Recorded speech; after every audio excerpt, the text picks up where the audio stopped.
Setiap kali masak mie glosor, suka langsung ludes tak tersisa diserbu sama anak dan suami. Saking enaknya ini mie glosor. Untuk resep dan cara buatnya, yuk disimak videonya sampai selesai.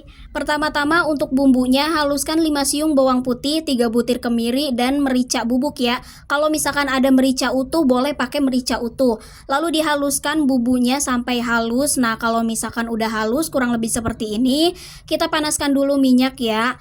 Langkah pertama sebelum menumis bumbu, kita goreng dulu 1 butir telur yang udah dikocok lepas. Kemudian kita orak-arik telurnya. Nah, kalau misalkan telurnya udah matang, udah diorak-arik, kita angkat dulu ya telurnya. Kita sisihkan dulu ke dalam wadah, ke dalam mangkuk atau piring ya. Kemudian tumis bumbu yang sudah dihaluskan. Bumbunya ditumis sampai benar-benar matang ya. Nah, kalau misalkan bumbunya udah matang, kurang lebih seperti ini. Masukkan sayuran yang udah dicuci bersih. Untuk sayurannya ini aku pakai sayuran engkol dan sayuran sawi hijau. Kemudian kita tumis sayurannya sampai agak layu. Oh ya, untuk sayurannya bebas ya. Kalau misalkan teman-teman mau pakai sayuran yang lain boleh banget. Kalau misalkan teman-teman mau pakai sayuran toge atau sayuran wortel itu boleh banget kok. Nah, kalau misalkan sayurannya udah agak layu, kita masukkan mie glosor yang udah dicuci bersih. Kemudian masukkan juga telur yang tadi udah diorak-arik.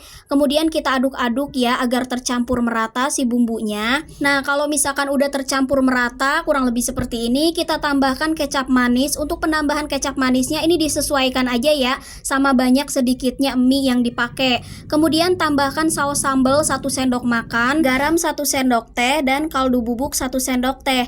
Kemudian kita aduk-aduk biar tercampur merata si bumbunya. Nah, kalau misalkan bumbunya udah tercampur merata, si kecapnya juga udah tercampur merata, kita masak mie-nya sampai 10 menit atau sampai 15 menitan ya. Untuk masaknya pakai api yang sedang aja ya, jangan terlalu besar, takut gosong bawahnya.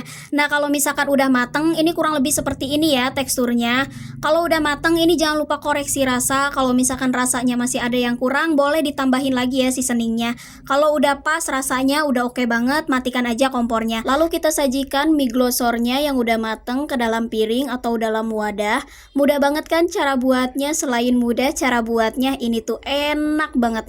Dimakan digadoin doangan aja tuh udah nikmat banget. Yuk dicobain di rumah. Kalau teman-teman penasaran sama rasanya itu mirip banget, persis banget kayak rasa bakmi goreng Jawa. Cuman mungkin kalau untuk bakmi goreng Jawa, toppingannya itu lebih komplit. Sedangkan mie glosor yang satu ini yang aku buat, ini toppingannya itu sederhana banget.